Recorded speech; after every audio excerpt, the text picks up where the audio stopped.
Hey family, we're on day 3 of this 21-day prayer challenge. I'm driving, I am multitasking. I know we're supposed to be quarantined at home, but not everyone is unessential employees, and so some of us have to take our kids who work in, or not kids, but family members. My nephew needs a ride to work today, and he works for Bojangles. He really just got hired before this whole COVID-19 thing came about, and so that's where I'm headed to take him to work. But I do want to just do this prayer challenge real quick.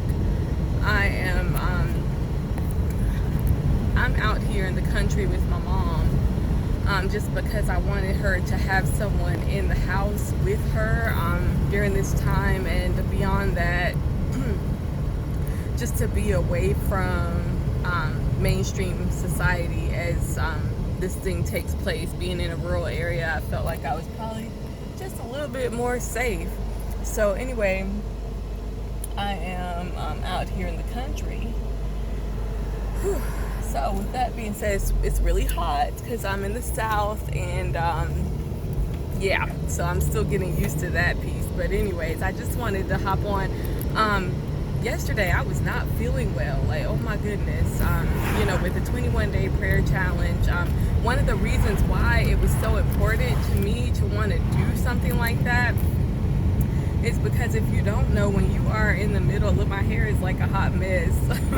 It was a twist out gone wrong, but we're in COVID-19, so everybody's looking a little different than they usually do, so God bless, right?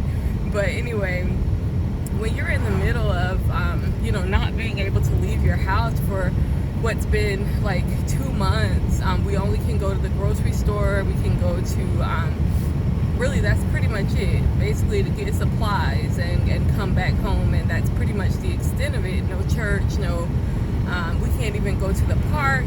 It's been really trying on me. We already had made the switch in September to homeschool, and as a homeschooler, being stuck at home is fine if you can go to the park, if you can go to the coffee shop, if you can go and have lunch out.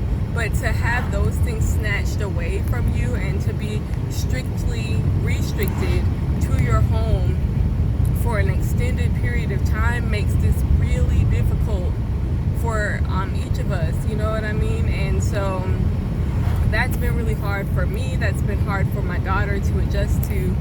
And we're just trying to make the best of it as we can. I got a cop coming by, so I wanted to drop my cell phone so they wouldn't necessarily know what I'm doing, because it's probably illegal to record video while you're driving, but I'm doing it. So I believe the Lord is my strength and my protection, and I will just go forward with that faith and that belief.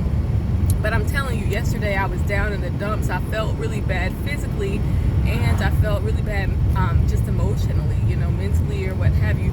There are days during this prayer, during this whole thing, where some days you feel very energized and your vision is clear and you can move forward and everything's fine. And there's other days where you might fall off and you might not feel 100%, and I think that's okay. I can admit that I didn't feel 100% yesterday, so I was supposed to record, and I just wasn't feeling like myself, and so I let that whole idea of me putting out a video go away yesterday. I didn't do it, and that wasn't what I had intended to do. But I think that it's so important during these times to listen to your body, listen to your soul. Like, if I'm supposed to be bringing the good news of the gospel of Jesus Christ, and I myself am not feeling good that day, then if I bring it in that condition, then someone may not receive it, or they may not be benefited from that message. Because when I tell you, the day yesterday, it was Sunday, it was Palm Sunday, and I watched a little bit of church, and then I also just went into real, that day yesterday, I spent it, I'm going to be honest, in my bed, with my Bible in hand and praying. I spent that day in prayer. I spent that day just laying down, because I cooked dinner and I made lunch and stuff like that. But apart from me making the meals, I really didn't do anything at all. I just kind of laid down and allowed myself to feel how I felt, and just pray and seek God, and try to gain understanding of who God is, who I am in this season, who I should be. I just started a business a year ago, and of course, in the first few moments of starting a business, it's not all easy. And so when you have a national crisis coming during this time when you've just started out, it's great because you just started out, and so you have a little room to make mistakes, but you really don't, because you're not successful. I don't have like a huge amount of reserves and all of that, but I'm just living by faith, and God is providing, so it's been kind of wonderful in that way. I'm about to get on the highway now, so and the light's green, but I'm about to get on the highway, so I'm just going to be a little more cautious here. But yeah, so anyways, so it's been trying. It's been a lot of emotion pent up into this time. I have to get over because this guy is going incredibly slow.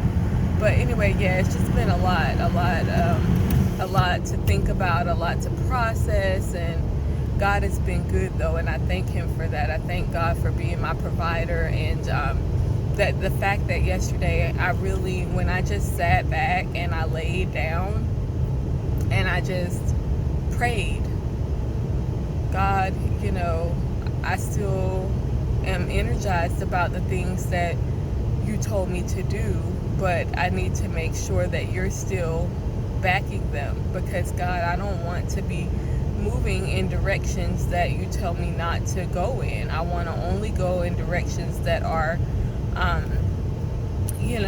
essentially backed by you, supported by you, and initiated by you, really, because we have to be this connected to the God that we serve. So at any rate, I prayed those prayers, and He gave me some feedback in my prayer time that yes, continue on the path that you're on, that I've never left you, that everything that I said would happen will still happen. And that was just such a blessed thing to hear, because I know we could kind of struggle with that faith of like all these plans that we put into play, and I can't really talk much about the plans that I had, but there was supposed to be movement behind those plans, meaning that I'm supposed to be traveling quite a bit to promote it, and I couldn't do that because of everything getting shut down. And I just wondered what the ripple effect would be as a result of that. But my faith is in God, and the work is still being done. It's just that it can't be necessarily promoted at the time. So anyway, that's neither here nor there, but I just wanted to really get on and just say, guys, when you're feeling down, when things aren't happening the way that you imagined them, or we already discussed that we're not the ones in control here. We're not the ones who have the final say, and we just submit our plans to the Lord, but He's the one who blesses them. He says that we, and I know I'm applying this loosely, but we plant the seeds and then He grants the increase. I believe that that's more than just in regards to evangelism. I believe that that's in regards to anything that we do. Like, we can put our efforts into something, but if it's not backed by God, then it won't be fruitful. And if it is backed by God, then it will. And so that's the wonderful thing about God, is that He has the final say so. So I'm almost here to my little nephew's house, and I want to get this prayer out with you guys before I talk to him. But just remember that our dependence is on God, and He's enough. He's enough. That we're enough in this season to be able to do whatever it is that God has purposed in your heart to do. We can do it, and not to let anything. And this is so important, because right now we're in a season where we're kind of separated from a lot of people, and hopefully you're taking advantage of being separated from people. Because if you are, I'm going over railroad tracks, but if you're taking advantage of the fact that you're separated from other people right now, then that means that you're not out here, worried about what they're saying about you. and worried about what they're thinking about you, and you just are, hopefully, I hope and pray that in this moment you're taking the opportunity to really just what are you doing, buddy? I don't know what you're doing, but I'm gonna just go straight. So I guess, in this moment that you're just taking the opportunity to redefine who you are in this moment. Like, what is it, what do I want to do?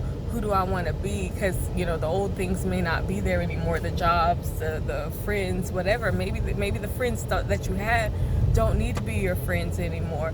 That's something I had to kind of come to grips with, and it's not been necessarily easy, but when God gives you that clear vision of who you're supposed to be, and you find that when the people that are around you aren't backing what God has specifically told you to do, then it's time to cut ties. It's time to cut cords, because that means that they're not in alignment with your God-given purpose. And that has been the hardest thing over this season, but it's also been a blessed thing. So anyways, I'm gonna pray real quick because I'm literally at their house. Dear Lord, I just want to thank you so much for this day, and I want to thank you for giving me a fresh wind, a refreshing just voice within my heart to be able to continue to do the work that you have. I thank you for that. We don't have to feel 100% every day, but that you cover us in the moments when we don't feel great. You're enough. You're enough for us, and you are our sufficiency. So we thank you and we bless you and we give you all the praise in Jesus' name. Amen. And I hope y'all have a blessed day and a blessed week.